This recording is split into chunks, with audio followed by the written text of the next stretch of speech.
Hello, everybody. This is Sarah Larsen with The Hook with Sarah Larsen. I have a fantastic guest today that I'm really excited to introduce. This is Brynn Breuner with Mindspark Branding, and she is going to tell us a little bit about what she does, and then we're going to get into our conversation. Hi, Sarah. I'm so glad Hi. to be here with you. I've been looking forward to our conversation. Yeah, me So too. tell us just a little bit about what you do with Mindspark Branding. So I do fit under that kind of branding umbrella, but it's different than most people think about branding, which is often colors and typefaces and websites and logos. I can do all that stuff, but what I'm really interested in is I think of it as branding from the inside out. And the the palette that I play with is language. So I help people with their message, but on other levels, I help people find the words that they need to actually connect with and resonate with their clients. Because I find that most of us speak from our perspective, kind of because we have to, right? But we don't really connect on a marketing level. Like marketing doesn't really stick until, and you've probably heard of this, till we enter the conversation that's in somebody else's head. So I'm a weird language geek and I just love what I do. I love what you do too. I really started getting to know you through one of your freebies, and I could tell the language is just really magical. The language on your website, your email signatures, I could tell that you were a word smith. Thank you. And that's of course like, the cobbler's kids, like doing my own is like eye rolly. Right. Um, it's funny, and you asked me earlier, but I work with a kind of unique slice of people, both entrepreneurs and folks in corporate. They do work that's hard to describe. They get stuck up in their head thinking, oh my God, what do I say about this? And we do a few things. We first sort of simplify it into its most banal form. Like I'm who I was talking to yesterday, I'm an executive coach, and there's more to it.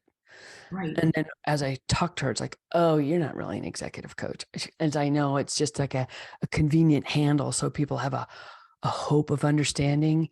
And then the other people, it's like, hey, what do you do? Kind of are barfing words all over people, hoping Yes. something sticks. And it's because you're so Yeah. excited about it. So Oh, that's amazing. But so true. I also have that same thing. I introduce myself as I call myself a business coach, but there's so much more to it than that. Diving into what that means specifically for my clients is a challenge for me. So yeah, we'll I go there. feel for us humans because language is, without being able to hug somebody or if that's even appropriate, language is the best thing that we've got, right? Besides body language and energy, language is our best tool. And yet we give ourselves so much grief about it. Like, oh, we're up in our head. And just looking at somebody who says, I have this Southern accent, I hate it. It gets in the way. And it's like, oh, but it's you. It's Right. you. It is. Well, I would like to start with sort of some background. Tell me where you grew up. What was growing up like family. What, I grew up tell in us the about that. East Bay Area back when it was a lot of open hills covered with grass, and foxtails and poison oak. And I was one of 5 kids, and we spent all our time outside doing crazy things on go-karts and climbing trees and swinging rope swings. And our family also took a lot of road trips. Um, but they were sort of low-key road trips. We'd go up to Tahoe or we'd go out to the beach, and we'd have a lot of low-key adventures. I have many memories of being in the way back of the station wagon. There was where my parents sat, and then the back seat, and then the little seat in the middle. That's where my twin sisters sat. No seatbelts. And then the way back, and the way back faced the cars behind you. I remember Yeah. just like on lots of trips, it's funny with this language thing, making up games for myself. Like I remember trying to make up games like, what are all the different color names I could make up? In the crayon box when they have like blue, Yeah. green, and that, like I'd make up my own color names. And like I just remember seeing fields go by and just making up names for colors. I like that for some reason. So my growing up was fun and mostly outside and often internal. I was a huge reader. Yeah. So language was a sort of a centering force for me. Thoughts, thinking. I was probably more of a odd duck than anything. I wasn't one of the cool kids. And I gave myself so much grief about that for so many decades until I just realized that's just, we're all different, right? Everybody. Yeah. And it's funny because one of the speeches I talk about is like, are you weird or is that how you're wired? I think it's really interesting how people's minds work. And if we could just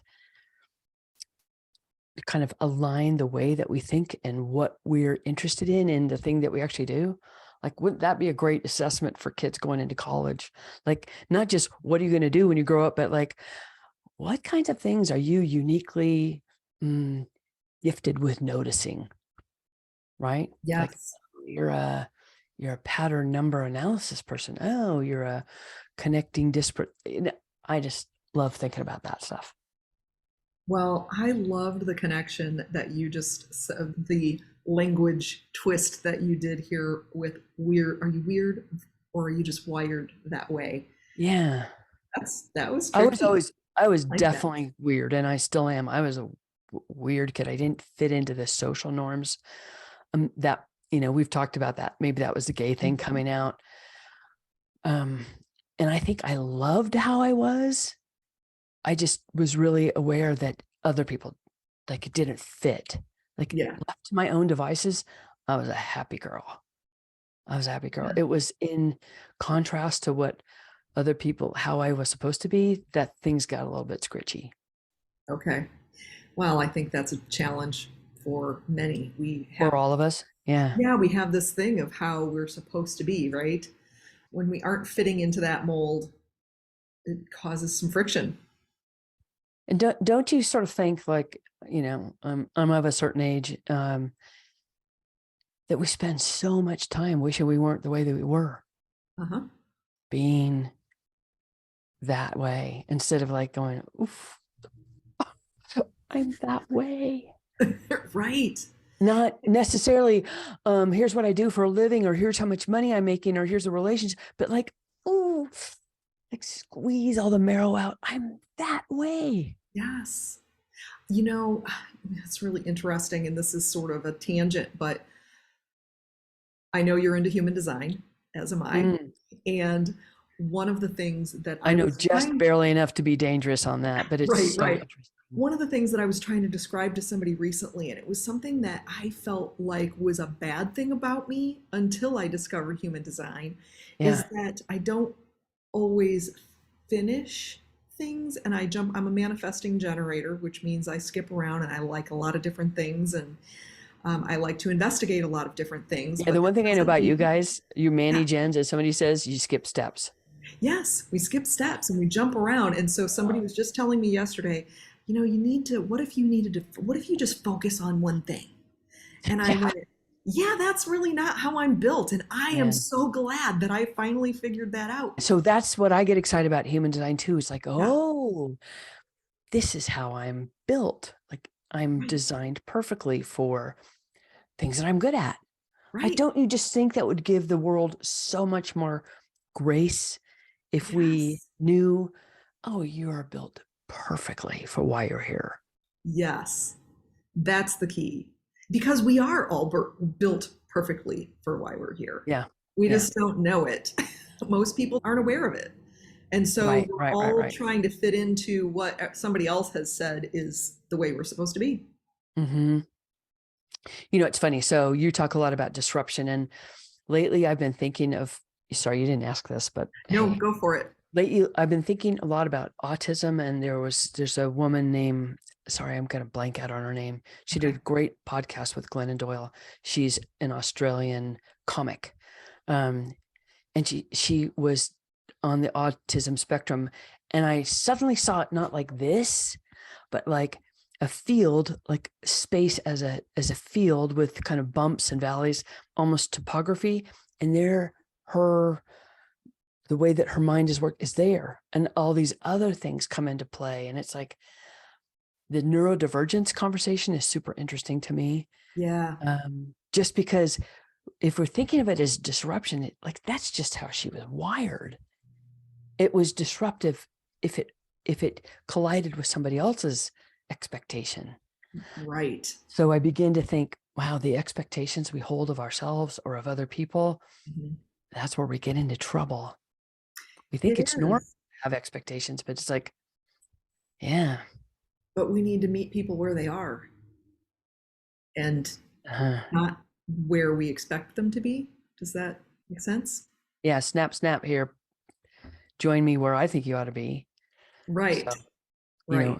parents will realize that's one of our biggest lessons. Oh, that Ooh, was my plan, not his. Right. yeah. Well, I'm loving this conversation already. What happened like after high school? Like Mm. what was your trajectory from So there?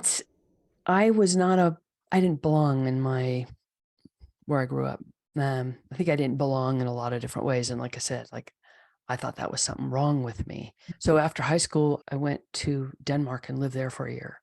I was a foreign exchange student. And it's because I like hung out with some of the other exchange students who came to our town and, in the East Bay of California, near the San Francisco Bay. I remember having friends from France and Thailand and a Swiss guy, a Swedish person. And I met somebody, a Native American who had been to Denmark. I was like, sign me up. So I went to Denmark for a year. Um, there's a language tie-in. It was a hard year. And that was over 45 years ago. And it's sunk roots into every aspect of my life that year. Really? Yeah. In what way? To be connected to this family, Okay. to be like, it's informed all my cells in a way. Now I know that what happens in one language, like I learned Spanish sort of like a high school kid, right? Yeah.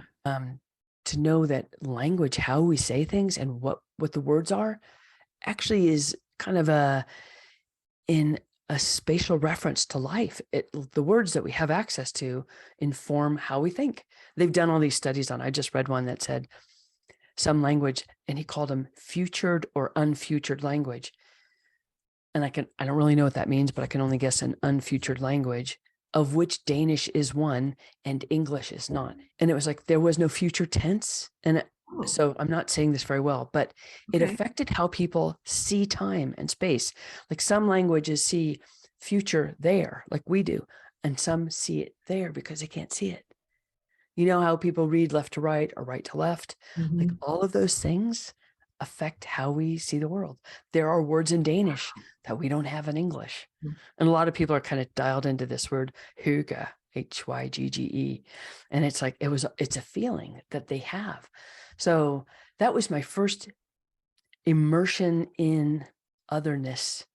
And then the way that you can crawl inside otherness to find pieces of yourself.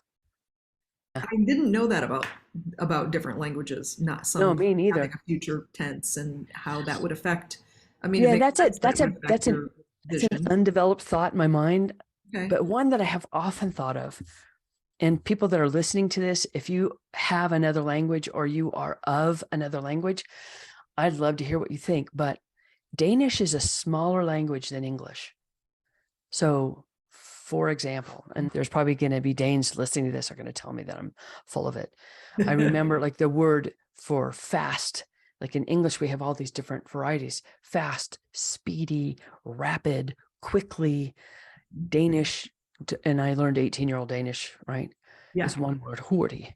And so I wanted greater expression. I wanted a bigger palette of words, Mhm. and I would get frustrated. And also that we have phrases that we say, see you later. Oh, hi, honey. Like the things we say when we greet and sleep well. Mhm. Danish has very clear patterns. And I always felt hemmed in. It's funny. Like That's interesting. I wanted to like scrabble out the top of this language and use a lot more words. So Wow, you'd have to create new words for them, I think. yeah, yeah. So when we're talking to each other, like a service provider and customer or client, I'm so aware of language as our greatest asset and kind of the weak link too. Because if we don't hear people, we can't meet them where they are. Right. Yes, and I had an example of this just the other day. I was talking with a friend, a close friend, somebody that I feel like knows me pretty well and should completely understand everything I'm saying, right? But we were looking at a flat surface. She was looking from one angle, I was looking from another, and I was Mhm. referring to top and bottom, and I meant the top and bottom of the layers. Something was on top of Like, something else. yeah, It's like this would she be was the going top and from this the is the edge bottom. to this edge, right? She was looking at the top and bottom of the page from her angle and couldn't understand why I was saying what I was saying, made no sense to her until I Mhm. finally went, we're not talking about the same thing, even though Right. we're using the same words. So you had to have that awareness of, wait, hold on. So in that language article that I just read, it was from the BBC. Okay. They were also talking about like space and time, future, past. They were talking about how some languages, a directional has an object to it. And he talked about German. I don't speak German. Like, we're going to go across this field. And in English, we'd say, so we go diagonally over there. And the German speaker was a little bit lost because in that language structure, the object was like, for example, towards that church. And without that, they were adrift a little bit. So I feel like, God, humans, we try Yeah. so hard, right? But I feel like we run aground when we're trying to communicate with each other and cast adrift a little bit, just like you noticed. And I feel like that noticing is our privilege when we serve Mhm. other people, to Yeah. notice what they need, to notice, oh, this is not lining up what I think, instead of like saying, think like me, but say, wait a minute, what? Yes. Think like me. And maybe I wouldn't have been as, I mean, I was very impatient. 'Cause I'm like, I've said this like 3 times. I don't know how to say it differently. But this is a dear friend of mine. So of course I'm trying to figure out why You gave a doesn't she little bit more understand leeway me? there. I gave a little more leeway and finally it clicked. Oh, that's what she's seeing and what she's hearing is different than what I'm seeing and what I'm saying. So So it's funny, yeah, Sarah. I think that one of the examples that I'm dating myself again, that we're most familiar with is Pictionary. yeah. And so there are people that play Pictionary and they like draw something and then they go, And they as keep people are tapping it. guessing, they're stabbing it and Yes. going, instead of, okay, they're not getting what I'm doing. Maybe I'll Hmm. try a different thing. Right. So it's like our thinking too. It's like, okay, you're not getting it. I'm not going to like by applying brute force. That's not going to help you understand. It's going to amp up the frustration for you. So it's like, okay. What's I need another to step way I back can do and this? kind of recalibrate how I want to try. So I don't know. That's interesting. Okay, well, what happened after Denmark? Oh, uh, huh. Oh, we had a line of thought. We did. We had a whole different trajectory, which I loved. Uh, So after I came back from Europe, I went to school in Southern California, went to Santa Barbara for a year, and then moved back up to Berkeley. I went to Berkeley for 4 years, and that was an extraordinary experience for me for all sorts of reasons. I was a rower. I joined the crew team, and that was another thing that has informed every cell in my body because I'm still and always will be a team person. mhm. Rowing is a unique sport in that you are the sum of the total, not a series of stars doing their thing. I remember in high school and college, I was always doodling. Like I was a doodling. What I was often doodling was letters. Like I remember doodling Maharaja, which is the logo for a water ski. I don't know if they make those anymore. Um, and I met a family friend and went and saw her, and she was a graphic designer. And I thought, what? So I'm making t-shirts for the crew team. I'm like, t-shirts, big deal, like all these messages and, early hashtags. Yeah. Looked at her, I was like, oh, this is a thing? Like, this is a career? Like, what I do for fun, that's a job? So I went back to art school, and I don't think I ever finished. I think I ran out of money. But the things that I always loved and paid attention to, like, I really loved that for a long time. So I was a, graphic artist for, 30 years, working for different companies, or working as an independent, helping schools. I did a lot of schools. I did a lot of nonprofits. And then along the way, like 10 years ago, I realized I went to a conference in New York. So fast forward lots of time, right? Lots of Hmm. things. And in this conference was a woman talking about branding. And I thought, And I went and sat in the front of her little breakout. And there's the people that, like most people, like, go in the back. I'm not that kind of person. I'm like in the front going, anybody have a question? It's like, well, how many do we get? It's like, and she was talking about this, and I realized in her conversation, this is what I'd been doing for years without ever having an idea about it. So just like at the beginning, I was making all these t-shirts and designing things without realizing that that was a thing. And as I kind of progressed through my career, I was caring more and more about what people were saying, what they meant, what was important to them, what were they actually trying to communicate, and cared less and less about typefaces and paper and all that kind of stuff. So I made a pivot. I thought it was going to be a little pivot. It was a complete reboot. So that's what I've been doing for the last 10 years. And as time goes by,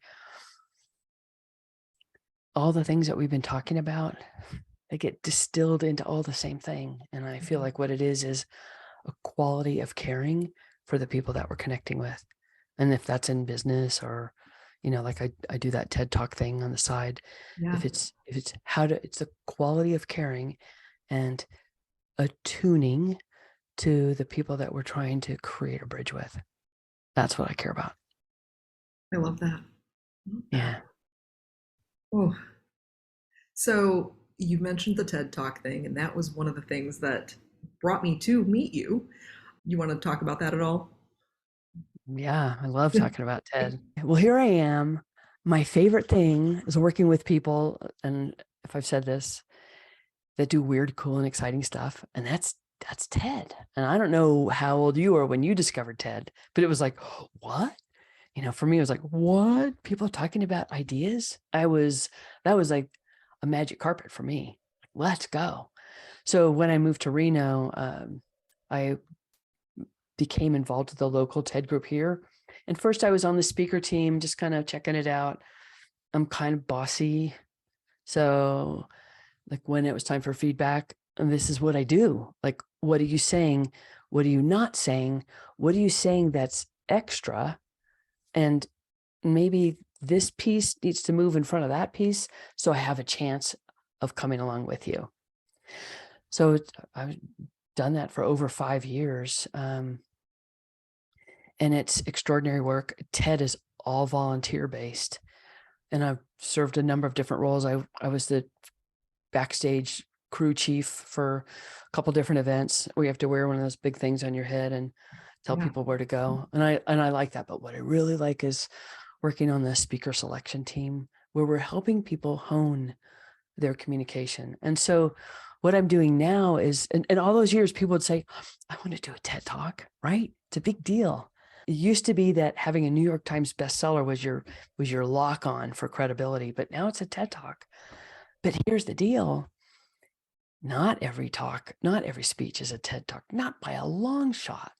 So out of the gate, a lot of people get eliminated. And I'll tell you the number one thing that gets eliminated, my story. Mm-hmm. Here's my story. And this thing happened, and this thing I had to overcome, and then this happened, and then here I am. Like that's a great talk. It's not a TED Talk. Yeah.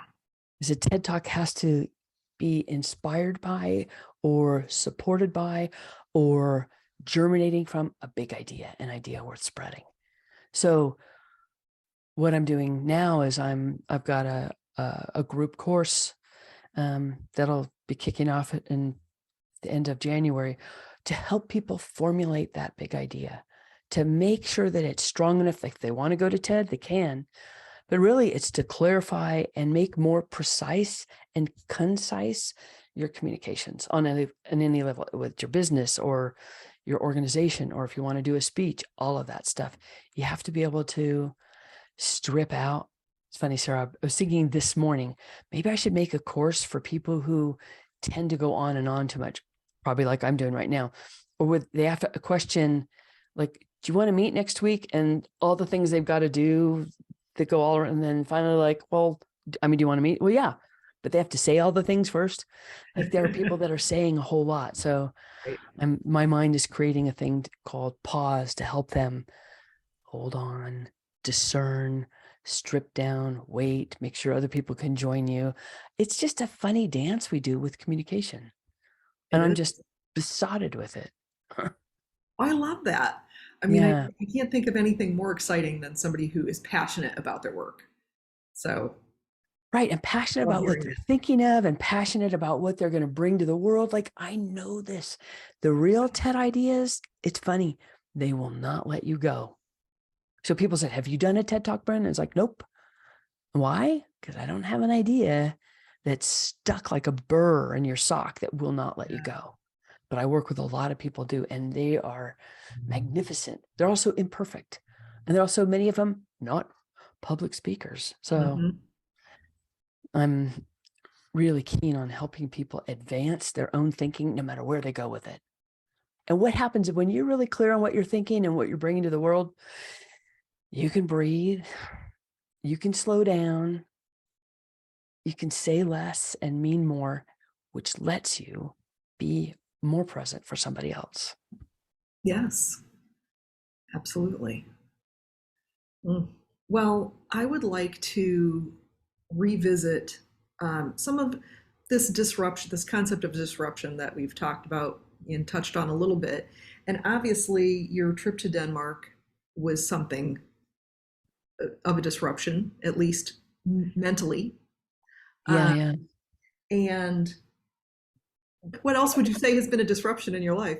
It's funny because there's a thought that I like to play with, and I think of it as a fulcrum moment. A Mhm. fulcrum, like you Yeah. stick a board under a rock and you can pry it out. Like what actually, or a pivot. We hear a lot about pivots. I Mhm. think of a disruption as a fulcrum moment. What kind of blew up in your life that created a whole new path forward, and death and divorce and job loss and all those things. And I think of some of those disruptive moments as like two of them specifically. I've always thought of that saved me. One was turning out to be a gay kid. It prevented me from going down a cookie cutter path where I didn't think for myself. So being out of a mainstream forced me to really examine my own belief systems and not take anything for granted. Not it disconnected autopilot for me. Okay. And the second one that I feel really saved me was being a single mom. That was not the plan. You meet somebody, you fall in love, you have a baby. That was not the plan. Those were not the toolkit that I had access to. Right. So both of those made me be really intentional and think about it instead of, I just think that anytime we go on off autopilot, and when we, read about brain science and the plastic brain, the new things are the things that cause us to grow. So those Right. are two big ones. Denmark was a big one. Denmark was a hard one, um, a lonely one. I was lost in somebody else's language for a long time. Yeah. Want to know what you don't get if you're learning a new language? You don't get jokes. You don't get humor because you're trying so hard to even understand what people are saying. Yeah. And what happens is you first are able to communicate with one person. They brought the American kid around to a lot of teas. There's a lot of tea or coffee with cakes, Okay. Danish pastry, cakes.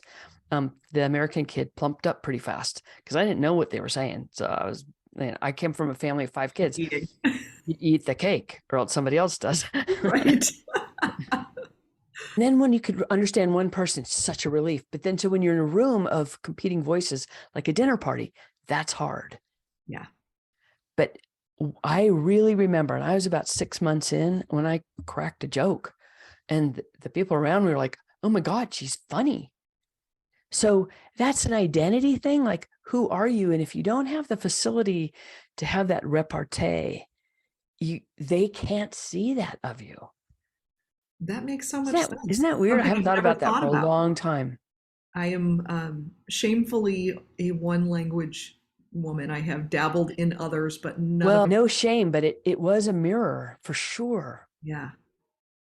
Wow. That's really fascinating. I Yeah. hadn't thought about it. It's funny. I think I'm just really feeling all the ways that we can make ourselves wrong and separate instead of, yeah, that's just human. And I appreciate that. Yeah. It's just human. We're just human. We're human. We're We're doing our all just best trying to do our best and get through every day. and care about the people we care about and do it Mhm. like dorks, do it badly, try Yeah. again.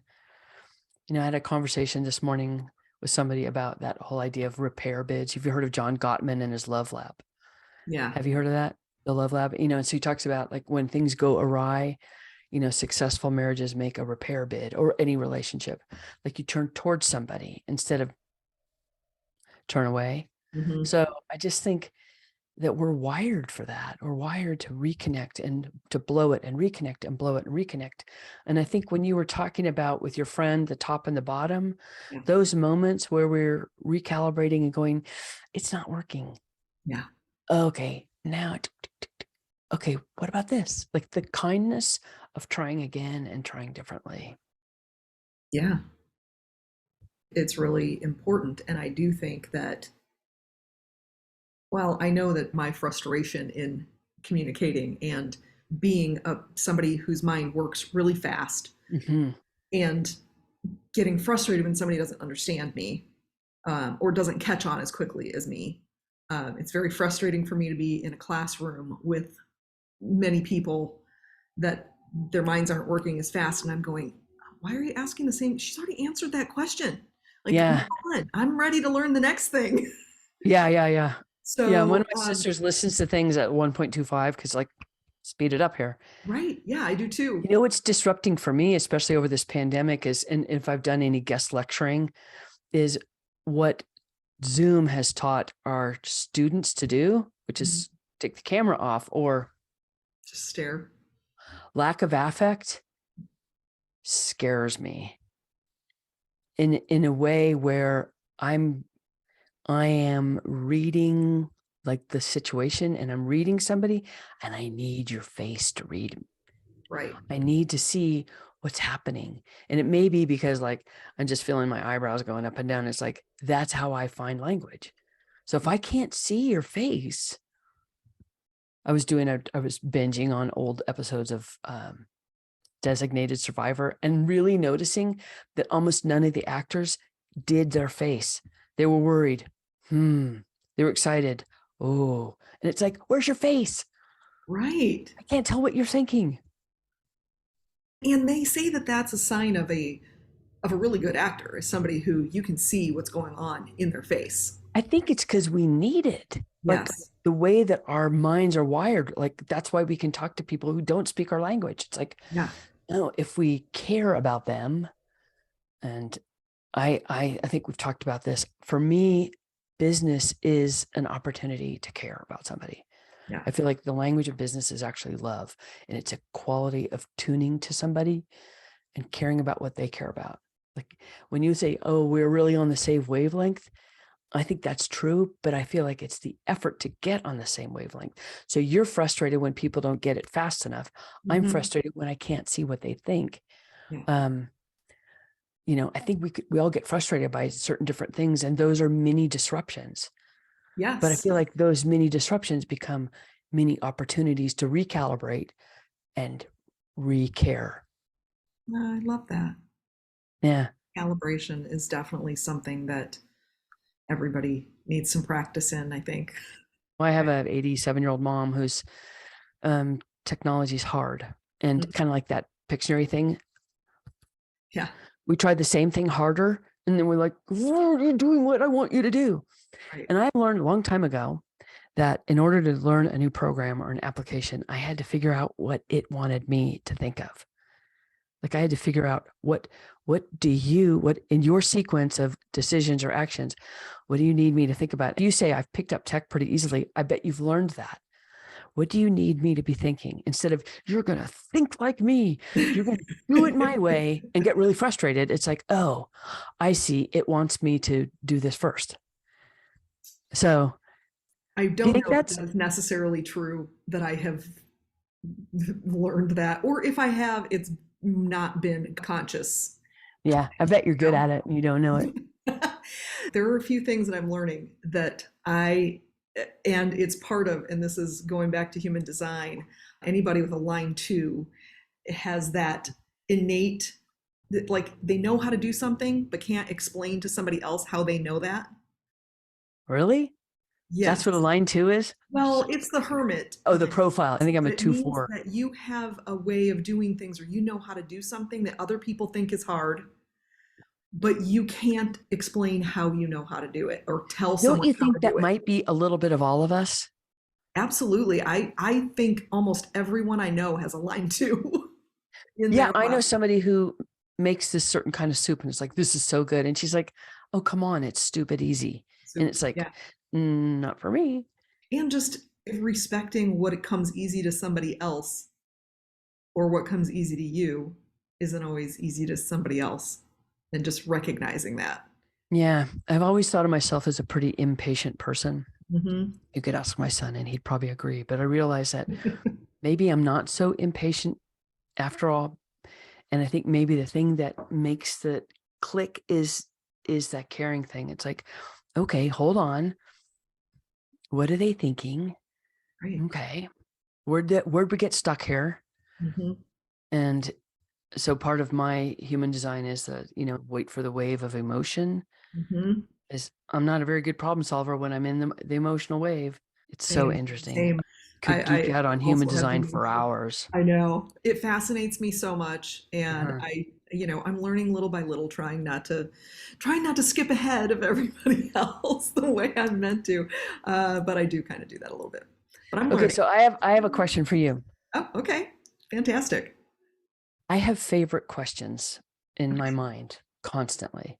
There's a couple of them, like they live there, like, ooh, when Yeah. it like, and I also like, I love it when I have a brand new thought and my mind notices like, oh, you've never thought about that before. It feels like a little party in my head. Do you have favorite questions? Hmm. You want me to give you mine that I noodle Yeah, on? tell me yours. Okay, so I don't know that I mine are do. kind of, and this has been about for the last 2 or 3 years. What are dead people up to? Like, I are there love that. teams? Are there like team cloud and team green? And like, could I be on both of those teams? Like, what? Like, there's a whole lot more dead people than there are alive people. So they're up to something. And I'm just really curious about that. I'm also curious about how does one bend time? And physics people want to answer that question. And I think I'm less interested in the answer than I am in the question. So sometimes people will like changing the nature of time by a productivity hack or something like that. And I think that's like bending time. So I'm really curious about that idea of bending time. Anyway, these questions just live inside me all the time. Do you I have love any? that. I don't think I do. Um, I mean, I have topics that I like to talk about, but nothing as interesting as those questions. Well, let me ask you a different way then. Do Okay. you see, right? Yeah. Yes, Because the you're tendency is to recalibrating. think, like, wow, I'm doing something wrong. Like, I'm not very interesting. Well, then I'll ask you this, like, are there certain things that you feel curious about? Oh gosh, so many things. Like everything. Yeah. Things that Well, pop you're a up. podcast host, so you must be curious about one of the things. Like, I think the best thing in the world is a question. Right. There's a book called A More Beautiful Question, which I haven't loved, but I just love that there's a book out there called that. Yeah, a more beautiful So, ocean. I and love so that. I think if you figure out, like, you know how much fun it is to go to a beach and look for shells. I feel like this could be a beach walk. It's like to think about things that I'm curious about. Like, what are you curious about? People who are listening to this, what lights you up? What do you, and you don't have to talk about it with anybody. I don't really Right. talk about the dead people thing with too many people Sure. because weird, but No, what I love the question though. it's kind of like I'm a gonna be thinking smooth, about it. it's kind of like a smooth stone in your pocket where you're like, oh, Yes. Oh my gosh, Brynn, I have really enjoyed talking to you. Again, I loved our last conversation as well, and I've been looking forward to this. Thank you so much for being here today. my Uh, pleasure. would you like to tell people where they can find you online? Find my stuff at mindsparkbranding.com. If you've always had a TED Talk on your bucket list, I've got a couple of really sweet little freebies for you. There's two, so find them both. And if you want to make an idea stronger, check out that. You'll find that all on mindsparkbranding.com. If you feel compelled to book a time and talk to me about what you want to do next in your world, I'm really curious about what you're curious about. So I, thank you for spending some time with me. yes, thank you. I appreciate this so much, and I look forward to our next conversation. All right. Thanks, Sarah. Thanks, everybody.